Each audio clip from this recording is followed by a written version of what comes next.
yang mana berkat limpahan rahmat, taufik, hidayah serta inayahnya, sehingga kita masih diizinkan oleh Allah Subhanahu wa taala untuk datang ke tempat ini, berkumpul tempat ini, azan tempat ini dalam rangka memperingati Isra dan Mi'raj Nabi besar Muhammad sallallahu alaihi wasallam. Salawat dan salam tak lupa pula kita aturkan dari junjungan kita Nabi besar Muhammad sallallahu alaihi wasallam. Berkat Rasulullah kita menjadi umat yang terbaik di antara umat-umat yang lain. Berkat Rasulullah surga diharapkan dimasuki oleh umat yang lain kecuali yang pertama kali oleh umatnya Rasulullah sallallahu alaihi wasallam. Nabi Musa memohon kepada Allah, bermunajat kepada Allah, berdoa kepada Allah untuk dijadikan sebagai umat Nabi Muhammad. Permohonan Nabi Musa tidak dikabulkan Allah Subhanahu wa taala. Kita tidak meminta, kita tidak memohon, tapi kita diciptakan oleh Allah Subhanahu wa taala sebagai umat Nabi Muhammad sallallahu alaihi wasallam. Ini adalah sebuah keberuntungan yang sangat luar biasa. Apa istimewanya umat Nabi Muhammad? Apa untungnya umat Nabi Muhammad? Kehebatan umat Nabi Muhammad hidup belakangan masuk surga duluan. Tidak datang acara, datang belakangan, otakan dapat keluar. Malam ini insya Allah ulun kedelawan semakanya. Biasanya di tempat-tempat lain itu jam 10 ulun sudah harus pulang. Malam ini aja yang terlambat begini. Tempat lain jam 10 pulang. Anak saya jam 10 maka mengantuk mah. Ulun tadi pagi subuh di Masjid Babul Jannah Merdeka. Jam 9 mengisi di Bangkungan. Jam 1 Tua Tebu. Maghrib Pasar Kedondong. Habis Isya di sini. Besok subuh Al-Ma'ruf. Bayangkan dengan badan yang sekecil ini. Doakan mudahan sehat hidayah. Alhamdulillah tahun ini ulun lulus jadi petugas pembimbing ibadah haji membawa Kota Samarinda. Alhamdulillah. Nah, Bapak Ibu ada yang berbahagia. Yang kedua, kenapa malam ini cepat? Alasannya kotakan sudah dibagi dua. Apa yang ditunggu? Dan kotakannya ikat bagi. Kalau basi siapa tanggung jawab? Kasihannya duduk di sini 1 jam 2 jam melihat saja. Membuka ada ini. Kasihan. Nah, Bapak Ibu hadirin yang berbahagia. Isra Mi'raj setiap tahun kita peringati, kita rayakan. Ceritanya pun itu aja. Ada mungkin ceritanya berbeda. Kalau ceritanya berbeda berarti ustaznya ada pintar. Nah, yang penting begini, Rasulullah kan mengadakan perjalanan. Setiap perjalanan Rasulullah itu pasti mengandung hikmah. Nah, hikmah apa yang bisa kita ambil sehingga bisa kita jadikan pelajaran dalam hidup dan kehidupan kita? Yang pertama, coba kita lihat. Rasulullah itu suci, Rasulullah itu bersih. Di dalam Al-Quran Allah mengatakan, "Wa ma yanziqu 'anil hawa in huwa illa wahyun yuha." Rasulullah tidak tertutur, tidak berbicara, tidak bercakap-cakap kecuali atas tuntunan wahyu. Di dalam ayat yang lain Allah mengatakan, "Wa innaka la'ala khuluqin 'adzim." Sesungguhnya engkau Muhammad memiliki budi pekerti yang sangat luar biasa. Kalau muncul pertanyaan, Rasulullah itu bersih, Rasulullah itu suci, surga tidak akan dibuka oleh Allah kecuali Rasulullah pertama kali masuk. Masalahnya adalah pada malam Isra Mi'raj sebelum menghadap Allah Subhanahu wa taala, Rasulullah dibawa terlebih dahulu oleh malaikat Jibril malaikat Mikail kemana? Ke sumur Zam-Zam. Dan dari Rasulullah dibedah hati Rasulullah dibersihkan. Ada apa ini? Kita motor aja sudah dicuci, juga bingung. Jangan ini motor sudah dicuci lagi, ada apa? Rasulullah bersih, paling suci.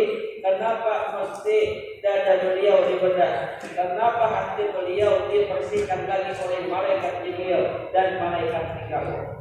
Sebenarnya ini adalah pelajaran bagi kita semua. Rasulullah ingin mencontohkan kepada kita. Allah ingin memberikan pelajaran kepada kita. Pelajarannya apa? Rasulullah yang suci saja, Rasulullah yang bersih saja, ketika ingin menghadap Allah Subhanahu wa Ta'ala, yang pertama kali dilakukan oleh malaikat Jibril adalah membersihkan lagi hati Rasulullah. Pelajarannya kepada kita apa? Pelajarannya, kalau ingin doa kita dikabulkan Allah, kalau ingin permohonan kita diijabah Allah Subhanahu wa Ta'ala, maka yang pertama kali yang harus kita lakukan adalah membersihkan hati mutlak. Husnuzan dengan Allah, husnuzan dengan manusia, baik sangka dengan Allah, baik sangka dengan manusia. Orang yang baik sangka, hatinya bersih, jangan berbanyak kita. Yang mau berbanyak kita itu adalah yang hatinya ada bersih. Orang kalau hati bersih, bernafas nyaman, lega. Tapi kalau hati tidak bersih, bernafas susah. Coba bayangkan, ini logika. Urut ajarin dan belajar akal, belajar logika. Biar tahu orang gila, tahu. Nah, coba saya tanya, orang gila itu berbaju, kadang berbelanja, makan, kadang makan, kadang-kadang dia makan bersih. Tapi ada kehebatan orang gila. Apa? Pernahkah dia mendengar orang gila? Kenapa orang kadang? Ada orang gila kan? Anjing manis kan? Mestinya secara logika, secara akal, yang banyak kita orang gila. Buktinya orang gila kadang berbeda, pernah orang gila masuk angin kadang. Orang gila kadang yang dimakan itu yang bersih pernah sangat keras. Coba kita yang balas. Coba kita. Kalau ada berbeda masuk angin. Di rumah pakai AC lama-lama kedinginan, ada AC makan ikan, makan sambal, mencret, minum es, ada orang gila ada orang gila. Ada. Kita tidak bicara akalnya, cuma bicara tubuhnya, fisiknya yang kuat. Kurang pernah ceramah di kantor BNN Kota Samarinda. Kebetulan di situ ada dokter yang khusus menangani orang-orang yang ada di rumah sakit jiwa. Jadi bertanya, dokter, apa kalian di rumah sakit? Kata dokter, tiap hari saya kontrol kesehatan mereka. Saya tanya tekanannya kayak apa? Bagus. Ada asam urat, ada kolesterol, ada tekanan, ada. Akhirnya apa? Beberapa waktu saya merenung, saya pikirkan, saya observasi sampai saya mempunyai kesimpulan orang gila kenapa badannya kuat, kenapa dia sakit, karena orang gila memiliki dua keistimewaan. Apa keistimewaan orang gila? Pertama, orang gila memiliki sifat qanaah. Apa itu qanaah? Mensyukuri apa yang ada. Orang gila ya, ada baju dipakai, ada jatuh saja. Ada makanan dimakan, ada makan. Pulang ke rumah lampu mati, dia saja. Dan satu kehebatan orang gila. Ulun perhatikan orang gila. Orang gila kalau dia makan tidak pernah memperhatikan piring orang. Beda dengan kita yang waras. Kita kalau makan sambil menyuap, itu bikin kawan. Kita lihat.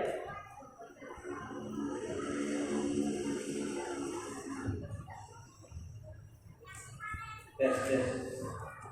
Apa ini mic-nya ini? Duit banyak ganti aja. Sumbangan orang itu untuk amal. Jangan dipamalain, rugi kita. Ini pemain dari orang tadi kiamat pesantrennya jauh di pedalaman, tapi mic-nya bagus. Luar biasa luar biasa. Bahkan pagi ada lagi satu ceramah sampai kemana? Sampai ke Muara Paku. Jalan pedalaman itu bagus. Ini bagus banget.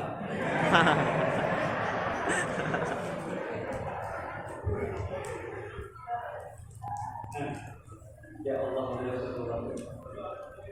Allah Subhanahu. Coba lihat, kita kalau makan, yang kita lihat di bawah. Akhirnya kita makan tidak enak. Lihat kawan, badan boros, pikir dua jadi makan. Ada di satu tadi coba bayangkan. Ini nih malam ini. Biar dapat kotakan, kotaknya warnanya putih sama, isinya sama, kreseknya sama. Ulun yakin nanti kalau Pian pulang dari sini pasti ada yang bertakut melawan kawannya. Apa apa isinya dalam?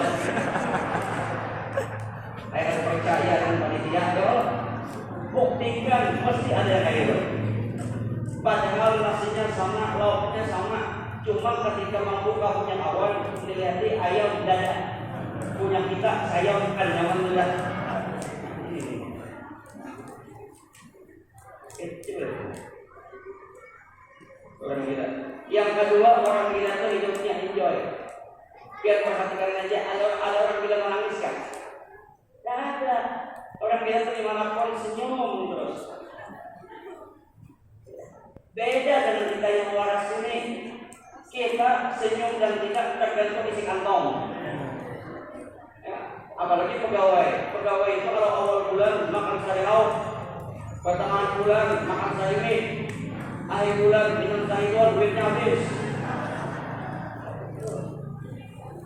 Makanya saya bilang jangan berurusan di kantor akhir bulan susah, berurusan di awal bulan nyaman, duitnya masih banyak. Betul.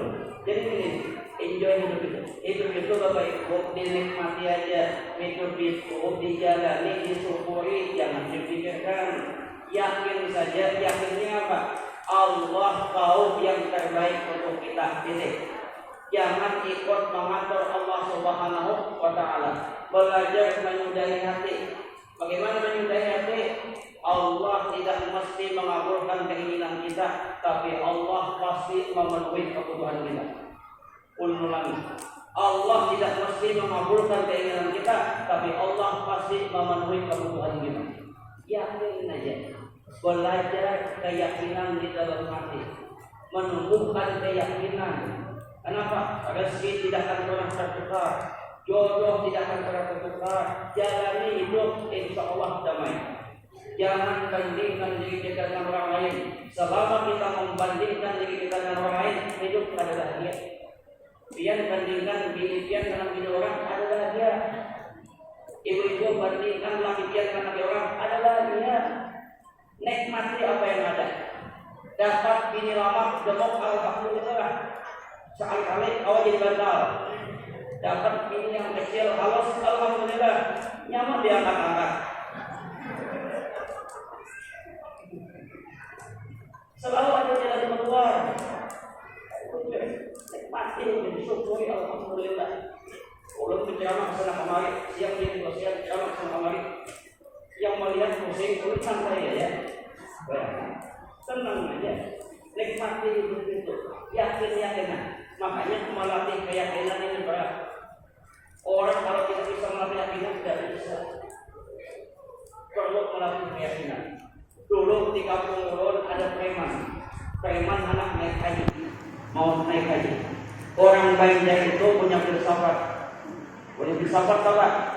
Di Makkah, di Madinah itu akan diperlihatkan oleh Allah sesuai dengan kebiasaan hidup di kampung. Kalau di kampung ahli ibadah, memang ahli ibadah. Kalau di kampung biasa menggandeng orang, di sana ditempelin orang. Rupanya preman tadi sehebat hebatnya dia, gentar dalam hatinya. Di kampung aku biasa mukul orang, jangan-jangan dimakan mukul orang. Di kampung aku biasa malak duit orang, jangan-jangan dimakan duit balas. Ada ketakutan luar biasa. Akhirnya datang preman tadi. Kemana datang? Ke rumah Kiai yang sembunyi di danau. Guru, kenalkan, ya kenal atau beliau. Ulun mau naik haji, tapi ulun takut. Takutnya apa? Selama ini ulun biasa ngomong orang, biasa malah dengan orang kayak apa caranya supaya di Makkah Madinah aman. Kata ulun, gampang. Kau datangi semuanya, minta maaf, minta ikhlasan. Karena dia memang ingin naik haji satu persatu jenjangnya. Maaf ya, dulu ngambil duitmu. Maaf ya, dulu ngambil kapal. Alhamdulillah, semua memaafkan. Coba kada terkeringnya lagi. Nah, yang menjadi masalah apa? Dia tetap belum memiliki keyakinan. Datang lagi ke tempat Pulau Danau. Kalau alhamdulillah sudah datangnya semua, tapi hati belum yakin kayak apa. Ada Pulau Danau, tunggu aja sebentar. Masuk beliau ke dalam kamar. Dikira preman tadi Pulau Danau itu sukanya, padahal sini di dalam mau memikirkan apa yang dikasih.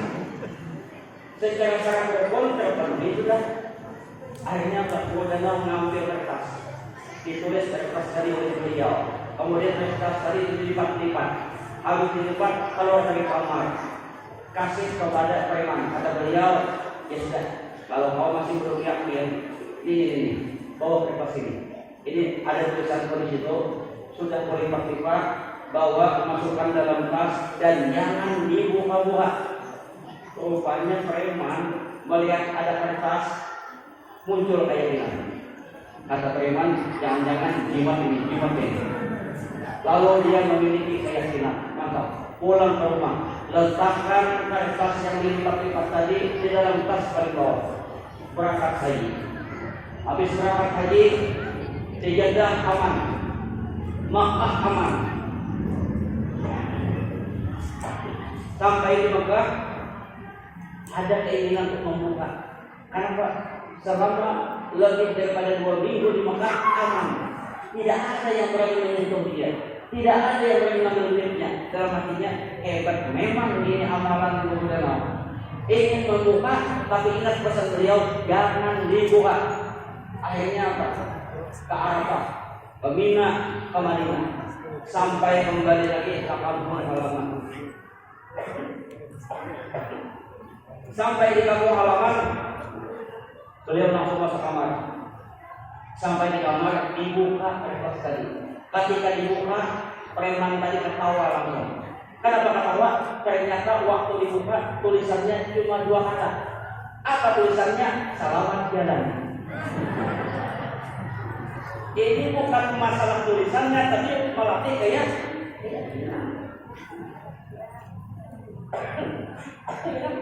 ini yang penting. Dulu ada lagi ceritanya nih.